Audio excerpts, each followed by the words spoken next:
कि ये गौ कृपा अमृतम है क्या, वो कैसे परिणाम दे रहा है, कैसे इतना उत्पादन आ रहा है। तो पंचगव्य को सबसे ज्यादा महत्व दिया गया है शास्त्रों में कि पंचगव्य का पान करने से हमारे सर्व रोगों का तो शमन होता ही होता है, पिछले जन्म का कर्म का भी क्षय होता है। तो हमने तो प्रयोग किया, हम पे वनस्पति पे भी हमने सोचा काम करेगा, गाय के ऊपर भी करेगा, तो कर रहा था। लेकिन पंचगव्य क्या होता है, गोबर गौमूत्र दूध दही घी। तो कोई किसान को घी खेत में डालने के लिए तो नहीं बोल सकते, पोसाएगा ही नहीं। तो वो किस टेक्नोलॉजी से काम करता था उस पर ध्यान दिया। जब पंचगव्य एक साथ में जमा होता है उसके अंदर कुछ विशेष बैक्टीरिया पैदा हो जाते हैं धीरे धीरे। तो हमने 300 गायों के गौमूत्र को सेपरेट एनालिसिस करवाया है। यहाँ पे एक ही भोजन है, गिरी गाय, सबके गौमूत्र अलग है, सबके दूध अलग है, सबके घी अलग है। तो वहां पे वेद का शब्द याद आते हैं, वेदों में स्पष्ट वर्णन है, श्याम कपिला, श्वेत कपिला, ताम्र कपिला, सुवर्ण कपिला, उसके 11 प्रकार, सब हमने रिपोर्ट्स में पाए। गौरोचना, सुवर्ण कपिला में भी 11 प्रकार, तो वो सारे अलग पाए। तो उसमें से अति विशिष्ट कुछ दिव्य गौ माताओं के पंचगव्य में से एक्सट्रैक्ट करके 21 औषधियों के साथ जो निर्माण किया वो है गौ कृपा। उसीलिए उसका नाम गौ कृपा रखा है, गौ माता ने वो दिया है। वो कैसे काम करेगा उस विषय पे काम करते हैं। तो सरल 5 चरणों में कुछ ही है। पहला चरण है कि 1 लीटर की बोतल, ये गौ कृपा है ना, जो बैक्टीरिया हमने एक्सट्रैक्ट किया वो मित्र जीवाणु है। बैक्टीरिया मतलब मित्र जीवाणु, 100 प्रकार के बैक्टीरिया जीनस इसके अंदर है। पहला चरण है कि आपके घर पे बनेगा कैसे। जैसे 1 लीटर की बोतल आपको निःशुल्क मिलेगी यहां से जाते समय, उसके ऊपर छेद रहेगा, हवा में आना जाना चाहिए, इसलिए खड़ी खड़ी बोतल पहुंचानी है। एक बार 200 लीटर पानी के ड्रम में वो डाल देना है। ड्रम सफा होना चाहिए, उसके अंदर केमिकल या तेल नहीं पड़ा होना चाहिए, अच्छे से साफ सफाई होनी चाहिए। उसके अंदर 2 लीटर देशी गाय की छाछ डालनी है। जब भी छाछ बोलूं, गोबर बोलूं, देशी गाय का ही समझना।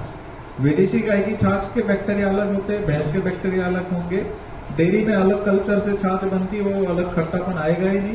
तो जब भी मैं कुछ भी बोलूं देशी गाय का ही समझना। देशी गौवंश भारत के सभी देशी गौवंश, कभी भी गिर नहीं समझना या विदेशी नहीं समझना। तो ये 200 लीटर पानी में गौ कृपा अमृतम डाला, 2 लीटर देशी गाय की छाछ डाल देनी है, 2 लीटर देशी गुड़ का पानी बना के अंदर डाल देना है। हर रोज 1 मिनट हिलाना है, सिर्फ 7 दिन। 7 दिन के अंदर 1 का वो 200 बन जाएगा। उपयोग करते करते खेत में वापस 10 लीटर अंदर ड्रम में बचा, वापस पानी भर दीजिए, वापस 2 लीटर छाछ डालिए, वापस 2 किलो गुड़ डालिए, वापस 200 एक हफ्ते में। समझ लीजिए कि मैंने आपको दिया 1 लीटर, आपने 200 बना के आपको दिया, आपने भी यही प्रक्रिया घर पे जाके उसमें से 1 लीटर लेके की, आपका भी 200। तो सरल भाषा में बोलो तो जामन हो गया। जामन कभी खत्म होगा क्या? हजारों साल आपके घर पे बनेगा ना। तो ये आपके घर पे ही बनने वाली प्रक्रिया है। सबसे इंपॉर्टेंट, ये खराब नहीं होता है। आप हफ्ते के बाद उपयोग करिए, 15 दिन, 1 हफ्ते के बाद हिलाने की जरूरत नहीं है। हफ्ते के बाद उपयोग करिए, 15 दिन के बाद उपयोग करिए, महीने के बाद करिए, 6 महीने के बाद करिए, 1 साल बाद के बाद करिए। इसके अंदर शत्रु जीवाणु 1% से ज्यादा कभी बढ़ते ही नहीं है। तो आज तक दुनिया में ऐसा कोई भी प्रोडक्ट नहीं निकला है कि कंटामिनेशन 1% से ज्यादा बढ़े ही नहीं। तो बड़े बड़े माइक्रोबायोलॉजिस्ट, इसके हमने NABL एक्रीडिटेड लैबों में टेस्ट कराए, मेटाजीनोमिक्स कराए, एक बैक्टीरिया का DNA RNA टेस्ट कराया, इसका जीवन चक्र क्या है, उसका जमीन पे क्या रोल है। तो ये मित्र जीवाणु ही बढ़ते हैं। कलर बदलता है, हरा होगा, लाल होगा, काला होगा, गुण नहीं बदलेगा। इसलिए कभी भी मिसअंडरस्टैंड ना करे, इसलिए मैं आपको ये सारा पहले से ही बता देता हूँ। कलर बदलेगा, भ्रमित होकर के ऐसा ना सोचे कि खराब हो गया। सुगंध बदलेगी, भ्रमित होकर ऐसा ना सोचे कि खराब हो गया, काला होगा, बदबू आएगी, लेकिन खराब नहीं होता है। क्या करना है कि 1.5 महीने में अगर आपका बारिश की खेती उपयोग नहीं है तो वापिस अंदर थोड़ा गुड़ छाछ डाल दीजिए, 1-1 किलो। उसको भोजन मिल गया, वो अपने आप अपनी कॉलोनी बढ़ाता रहेगा। सिंपल है। धूप में नहीं रखना है, छांव में रखना है, या उस ऊपर के ग्रीन नेट के ऊपर लगा दीजिए, कोई पेड़ की छांव भी चलेगी। तो पहला चरण है, ये आपके घर पे ही बनेगा। ये 200 लीटर तक सैंपल है, बड़ा बड़ा टैंक भी आप बना सकते हैं, हमने जैसे बनाया है, सीमेंट का टैंक बना सकते।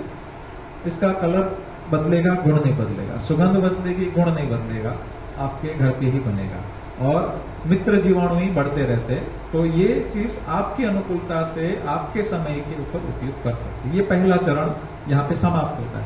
पहला चरण सबको समझ में आया है? ठीक है।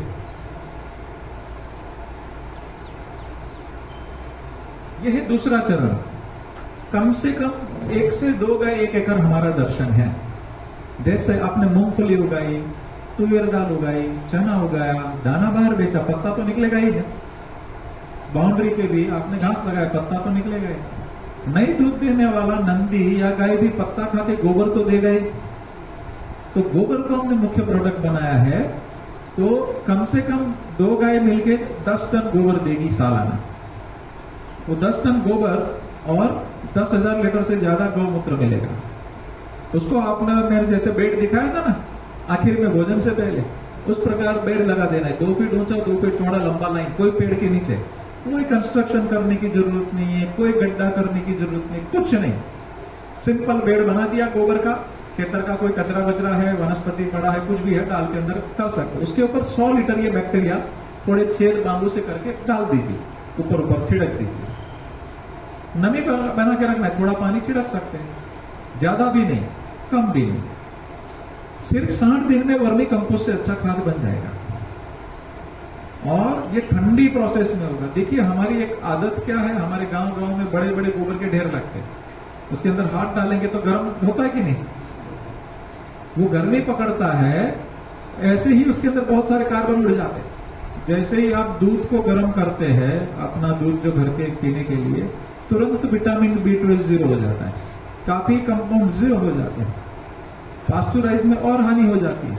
तो हमें जो मतलब मिलना चाहिए वो नहीं मिलता है। तो देशी गाय के गोबर में 1200 कंपाउंड है, जो विश्व में कहीं पर भी नहीं है।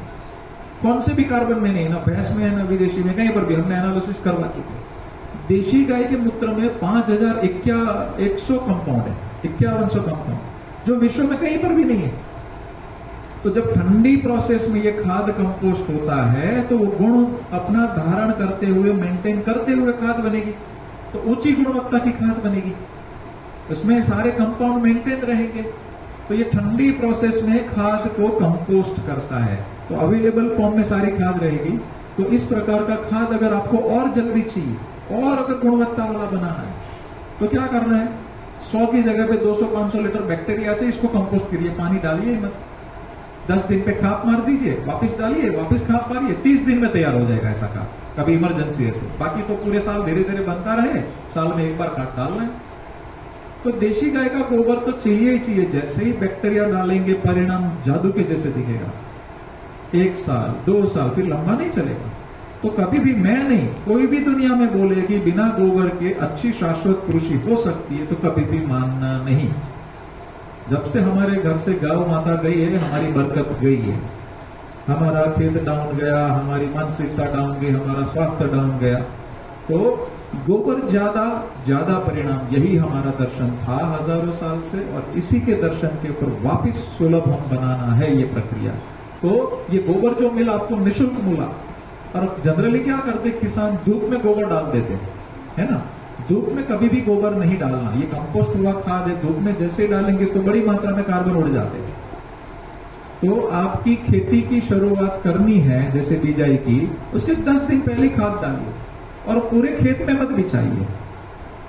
गेहूं वगैरह है तो बिछाना पड़ेगा, पर कपास लगा रहे हैं, कोई फल के झाड़ है या दूसरे कोई चीजें है, तो वो अंतर, जैसे मैंने गन्ना दिखाया, तो उसी लाइन में खाद डालिए, ताकि पूरे खेत में बीच के खरपतवार को ना मिले। जिसको चाहिए उसी को खाद मिलेगी।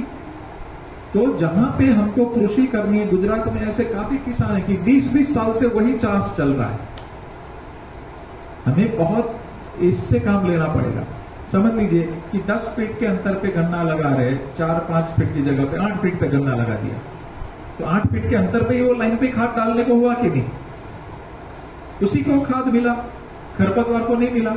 वहीं पे बैक्टीरिया जाएगा, वहीं पे एक्टिवेशन हो जाएगी।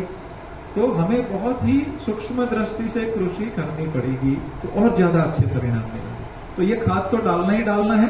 बैक्टीरिया डाला, बैक्टीरिया का खुराक भी गोबर है, वनस्पति का खुराक भी गोबर है, इसलिए गोबर तो चाहिए।